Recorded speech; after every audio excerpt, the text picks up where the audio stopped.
Et tu disais, un icebreaker chez toi, donc ça peut durer très longtemps. Alors c'est drôle parce que, moi, c'est instinctivement aussi dans mes formations, tu vois, qui durent, 1 ou 2 journées, je commence par à peu près 1 heure et demie de d'icebreaker. Alors que je les mets pas dans la glace, en l'occurrence, j'ai pas encore tes outils, mais peut-être que suite à cette initiation, je vais vouloir ajouter d'autres éléments. Mais parce qu'en fait, je me rends compte que la suite est beaucoup plus facile pour moi.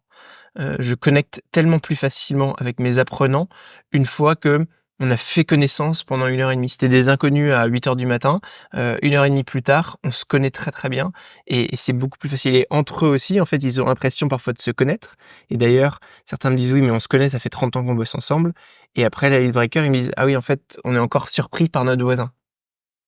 Alors, tu mets le doigt sur j'adore que tu me dises que ton icebreaker, dure 1 heure. Mmh. C'est top, j'œuvre pour ça. Hem, Bah, très concrètement, alors moi, on m'appelle beaucoup dans des contextes de séminaires sur 2 jours. Oui. Moi, je vais intervenir, vraiment, je vais être la première brique.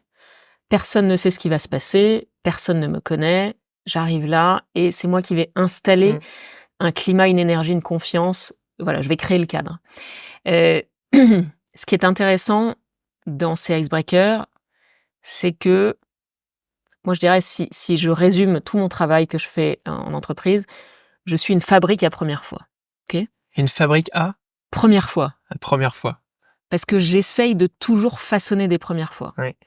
Tu le disais très justement, en fait, moi, j'ai des collectifs, soit qui se connaissent très bien, donc ils partagent le même open space depuis peut-être 1 an, 2 ans, 2 ans, Mmh. 3 ans, 10 ans, soit qui ne se connaissent pas parce que, travaillent, en, écran interposé. Oui. Mais en tout cas, ce qui est intéressant dans l'icebreaker, c'est qu'à un moment donné, moi, on m'appelle parce que ensuite, dans le séminaire, il faut un reboost du business, un reboost de ci, un reboost des Mmh. idées, enfin peu importe, mais il y a toujours quand même le côté reboost, performance, et cetera et un peu aller à la marche d'au-dessus. Ce que j'explique, tu ne peux pas aller à la marche d'au-dessus, tu ne peux pas demander à tes équipes d'être reboostées, plus performantes, si tu ne fais pas un reboost de l'humain à 3 niveaux. Donc moi, ce que j'essaye de faire au maximum dans mes premières fois, dans ces icebreakers, c'est faire un reboost du mental, de l'émotionnel et du physique. Mmh. L'humain a besoin, c'est peut-être des questions qu'on va aborder après, mais dans une entreprise, moi je travaille beaucoup avec le collectif, il a besoin d'être vu, écouté, entendu, valorisé. Mmh. C'est un peu moi je travaille vraiment sur ces briques-là. Tu ne peux pas, aborder des chiffres, des objectifs, si à un moment donné, il y a pas eu ce icebreaker et il y a pas eu ce déblocage émotionnel, physique et mental Mmh. et ça, j l'outil du froid que tu as fait l'expérience ce matin, c'est un de mes outils, j'en ai plein d'autres. Effectivement, celui-là, c'est c'est vraiment je brise la glace au sens propre Littéralement. comme Mmh. littéralement, mais c'est essentiel. Si tu veux embarquer les gens, si un manager je bosse beaucoup avec des managers et beaucoup avec des directeurs, tu peux pas embarquer ton équipe, si tu fais une intro de 10 minutes et Oui. si tu ne crées pas le cadre. Moi, je suis là pour créer le cadre et un peu casser un petit peu, toutes ces briques dans tous les sens. Non, on est là, on est au même niveau.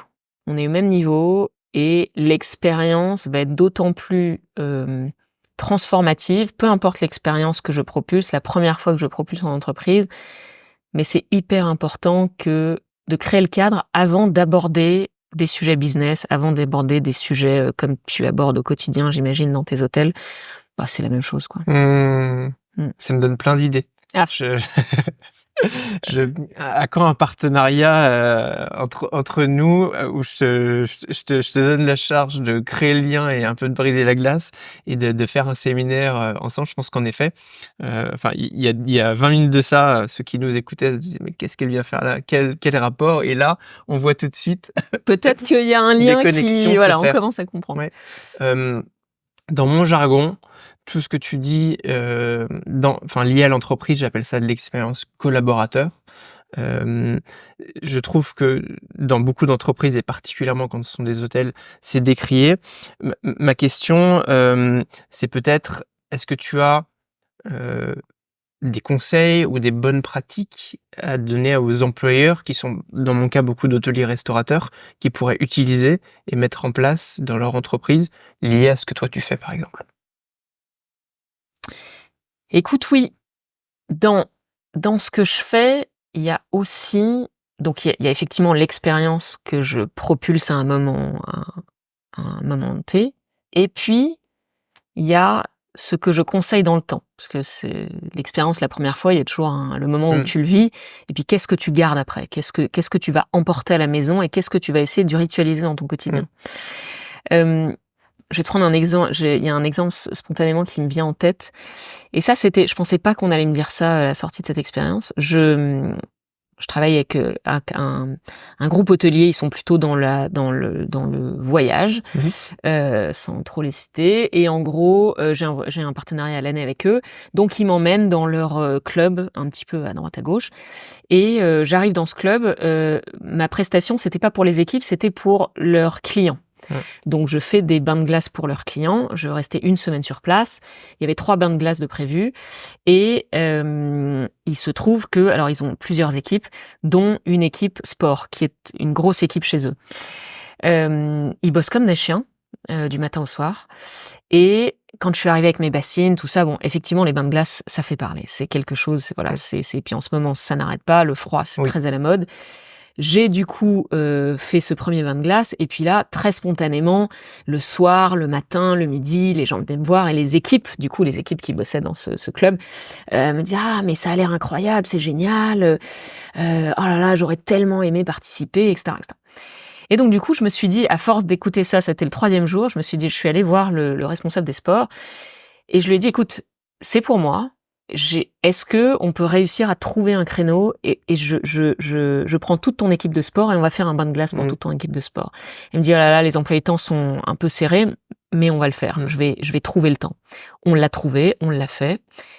Écoute, les premiers retours que j'ai eus après ce bain de glace, je t'assure, j'en ai des frissons. Heu, l'équipe est venue me voir et me dit: «C'était tellement génial qu'on fasse un truc ensemble». Oui. Et en fait, j'ai vraiment senti dans leurs yeux et dans leurs émotions, au-delà de l'expérience de première fois, parce que pour tous c'était une première fois qu'ils Bien avaient sûr. vécu, c'était on a vécu un truc ensemble. Donc moi, si j'avais des idées très concrètes, un, c'est vous pensez que c'est du déjà vu, mais d'offrir un moment de déconnexion Mmh. une première fois ensemble. C'est-à-dire qu'ils bossent du matin au soir. Déconnexion du travail, mais reconnexion à eux et au groupe aussi. Déconnexion du travail et reconnexion à eux. Donc ça, c'est vraiment et leur poser la question, quelle est la première fois qu'ils ont envie de vivre ensemble? On Mmh. fait des votes, on fait des qu'est-ce qui un système de vote et alors après je l'appelle autrement, ça peut être autre chose, la boîte à kiff. Alors ça j'adore, ça je le propose souvent. Une boîte à kiff, donc alors c'est matérialisé comme tu veux, une boîte, Mmh. un truc, peu importe. C'est bien qu'elle soit un petit peu créative cette boîte, qu'il y ait de la couleur. À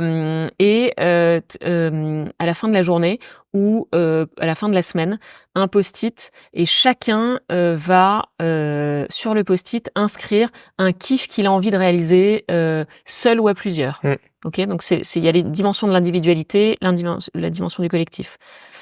À la fin du mois, on lit tous les post-it ensemble et on se dit: «Bah, voilà, on va réaliser, un kiff Mmh. en équipe». C'est une manière de valoriser l'individuel. C'est-à-dire, qu'est-ce que tu as envie, heu, qu'on vive ensemble? Et de se dire: «Bah, OK, on écoute, on valorise, on entend». Ça, c'est Ouais. peut-être des idées, Mmh. voilà. Complètement.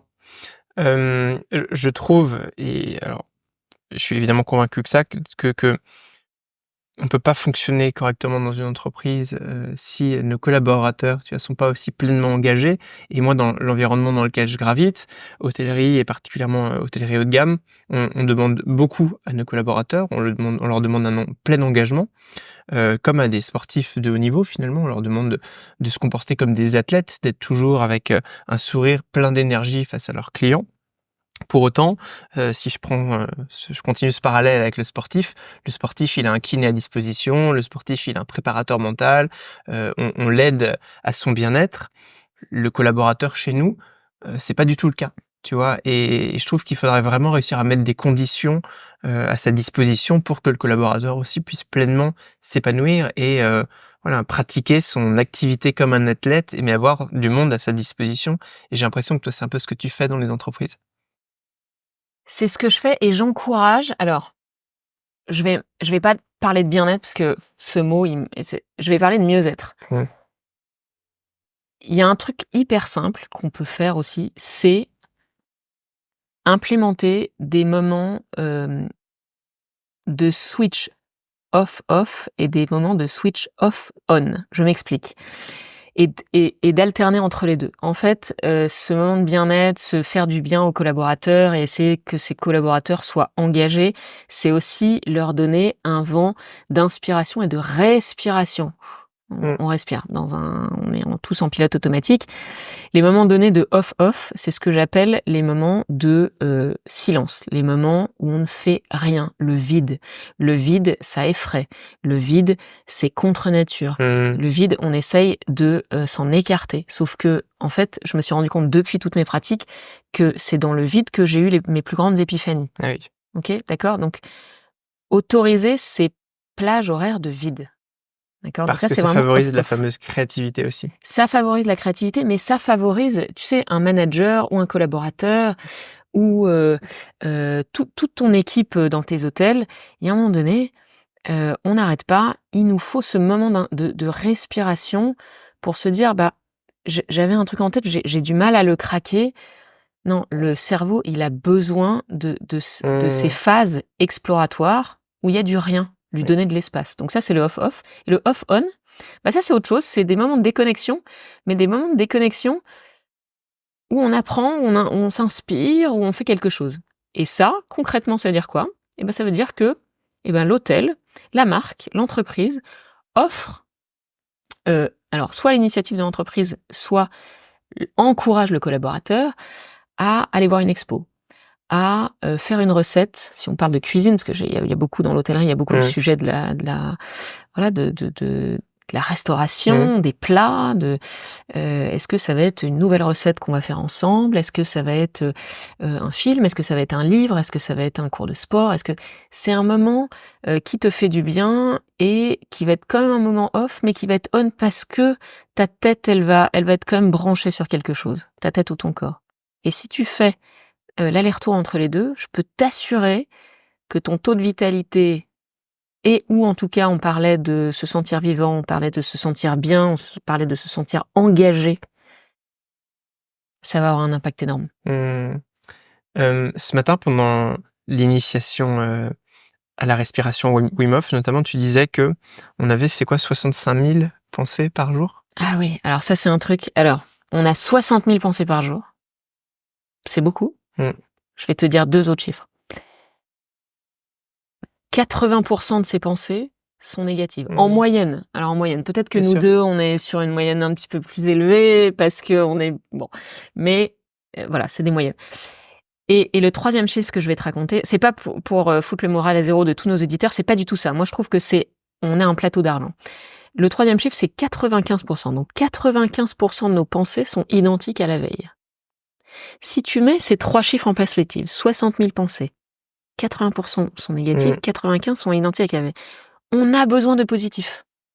C'est essentiel. Et alors, le positif attire le positif. C'est la loi de l'attraction, voilà, on a besoin de ces moments Mmh. humains, vivants, valorisants. Bien Je sûr. parle beaucoup de fierté, aussi dans mes ateliers. Hem, j'ai une conférence qui est très interactive, qui s'appelle «Avoir la banane, notre sésame». En fait, il faut l'avoir. Depuis le début de cet épisode, mais toi tu l'incarnes, complètement, ton sourire est très communicatif, OK? Tu parlais de sourire juste avant. Je vais te donner 3 chiffres sur le sourire qui sont fascinants et en fait, c'est sûrement des choses que tu, expliques déjà dans tes Mmh. formations. Le sourire, t c'est un truc de fou, je le disais ce matin, c'est un super pouvoir. C'est un super pouvoir pourquoi? Quand on était bébé, on souriait à peu près, en moyenne aussi, 400 fois par jour. 400 fois, c'est énorme. Mmh. Est-ce que dis-moi un chiffre, je te pose la question, c'est plus marrant. Hem, Aujourd'hui, en tant qu'adulte, tu crois qu'on sourit à peu près combien de fois par jour en moyenne? Ouais, je sais pas. Alors moi, je pense que comme je l'ai Non. conscientisé, je dois sourire Ouais, ouais. beaucoup, mais en Ouais. effet, c'est quelque chose d'ailleurs que je partage aussi dans mes formations, que pour l'anecdote, moi j'appelle l'arme de construction massive quand je présente le Ah ouais, sourire. bah génial. Ah bah, tu vois, je vais peut-être dire ça et Mais je te ouais, mais citerai. avec plaisir. Mais par contre, j'ai pas de statistiques. Je pense que, allez, un humain doit sourire 80 fois quand même par jour, si tu me dis 400 pour un enfant. Alors toi, tu es dans la case des optimistes, j'adore. Eh ben, c'est 20 fois, OK? Ah ouais. 20 fois. Sauf que le dernier chiffre, c'est le plus intéressant dans l'histoire. Un sourire, c'est-à-dire que là, tu m'as souri, OK? Mmh. Ce sourire va impacter 400 sourires à la chaîne à la fin d'une journée. Je te parle de ta journée complète, Mmh. des transports que tu vas Mmh. prendre, et cetera, et Mmh. cetera. L'impact d'un sourire, il est énorme sur l'autre. Et ce que je disais dans le bain, parce que alors si il y a tes auditeurs qui, vont peut-être, un jour faire la première fois dans la glace, il y a un secret que je partage aussi, c'est, le cerveau, il fait pas la différence entre un sourire forcé et un sourire naturel, OK? Mmh. Donc quand tu souris, non, c'est fou ça. C'est Quand dingue, tu hein. souris, tu envoies des informations à ton cerveau, comme quoi tu es en train de passer un bon moment. Oui.